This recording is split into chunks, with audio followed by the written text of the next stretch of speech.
आखिर अमेरिका और ईरान के बीच में जो जंग है ये किस पॉइंट पे एंड होगी?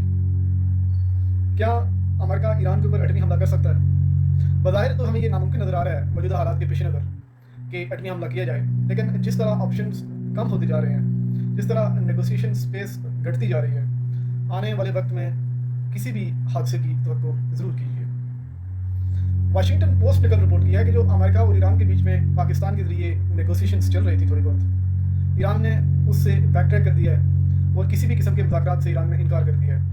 वजह क्या है कि दोनों रियासतों के जो अल्टीमेट प्रपोजल्स थे वो बहुत एक्सट्रीम पॉइंट्स पर मुश्तमिल थे। अमेरिका का जो इमीडिएट ऑब्जेक्टिव था वो ये था कि Iran unconditionally straight of Hormuz open कर दे, जबकि ईरान ये चाहता था कि अमेरिका फौरी तौर पर किसी किस्म का जो हमले हैं वो बंद करे और उसके बाद खित्ते से अपनी बेसिस को लपेट के हमेशा के लिए वापस चला जाए और मुस्तकबिल में भी इस बात की गारंटी दे कि वो किसी किस्म का कोई हमला नहीं करेगा ईरान के ऊपर। ये दो एक्सट्रीम पॉइंट्स है जिसके ऊपर दोनों रियासतों के बीच में किसी किस्म की कोई मफाहमत होती नज़र नहीं आ रही थी। तो आखिर ये जंग किस संत में जा रही है? पिछली वीडियो में मैंने आपको बताया था कि अमेरिका इस वक्त ग्राउंड इन्वेजन की तैयारी कर रहा है। अमेरिका के पास जो ऑप्शंस कम होते जा रहे हैं उसमें से जो चंद लास्ट ऑप्शन रहते हैं अमेरिका के पास, उनमें से एक अहम ऑप्शन यही है कि वो जो ईरान की इकनॉमिक शहरग है या जो लाइफ लाइन है खारग आइलैंड उसके ऊपर कब्जा करे और ईरान को घुट्टू के बल्ले आए और उसको इतना प्रेशराइज कर दे कि वो स्ट्रेट ऑफ हार्मूज को ओपन कर दे और अमेरिका की जो बाकी टर्म्स एंड कंडीशन हैं उनको भी एक्सेप्ट करते हुए सरेंडर कर दे। लेकिन क्या खारग आइलैंड के ऊपर कब्जा करना और फिर उसको सस्टेन करना इतना आसान है अमेरिका के लिए? मादी करीब में या बईद में आप जाएँ तो ऐसा बज़ाहिर मुश्किल से मुश्किल तर नज़र आता है।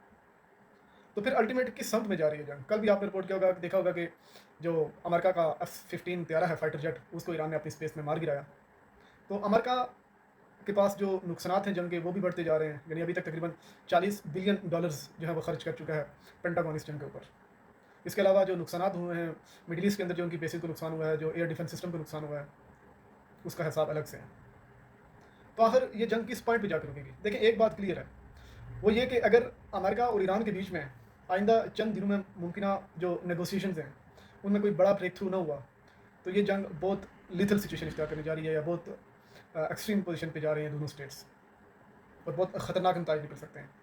पाकिस्तान के जो नेशनल सिक्योरिटी एडवाइज़र थे former prime minister Imran Khan के दौर में, मोईद यूसुफ, उन्होंने कहा है कि अगर अगले चंद दिनों में नेगोशिएशंस कामयाब नहीं होती तो ये याद रखें कि हम आलमी जंग सूम या जंग वर्ल्ड वार 3 की तरफ जा रहे हैं।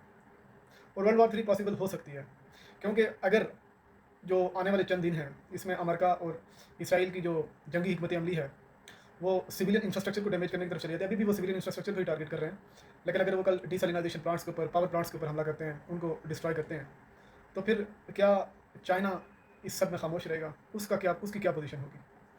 अगर मिडिल ईस्ट के डिसलिनाइजेशन प्लांट्स यानी सऊदी अरब, कतर, बहरीन, यूएई और बाकी जो एलाइज हैं यूनाइटेड स्टेट्स के, उनके जो पावर प्लांट्स हैं या जो ऑयल रिफाइनरीज हैं या जो सिविलियन इंफ्रास्ट्रक्चर है उसको ईरान टारगेट करता है, तो फिर अरब स्टेट्स जो हैं वो अभी तक उन्होंने रिटेलिएट नहीं किया, तो वो फिर दोबारा ईरान के ऊपर हमला कर सकती हैं। ऐसी सूरत में पाकिस्तान शदीद कशमकश का शिकार होगा और अगर मगर का शिकार होगा कि क्या वो सऊदी अरब के साथ जो डिफेंस पैक्ट है उसकी लाज रखते हुए ईरान के ऊपर हमला करे।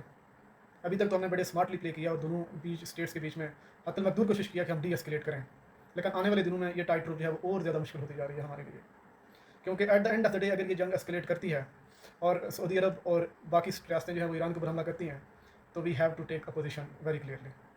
हमारे लिए डबल जो गेम है या जो दोनों रियासतों के दरमियान डी एस्केलेशन है या न्यूट्रलिटी है उसको मेंटेन करना बड़ा नामुमकिन होता नजर आ रहा है। और उसकी एक छोटी सी मिसाल आप ये ले लें कि यूएई ने अभी आपसे $3.5 अरब जो है वो रोल बैक करने से इनकार कर दिया और कहा कि हमें पे बैक करें।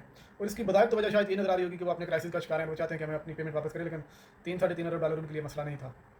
असल वजूहत पस पर्दा कुछ और है और वो ये है कि आप ईरान के मामला में डी एस्केलेशन और जो है वो ईरान की तरफ ज़्यादा जा रहे हैं बजाय इसके कि आप ईरान के ख़िलाफ़ हमारे साथ खड़े हों और ईरान के ख़िलाफ़ स्टैंड लें।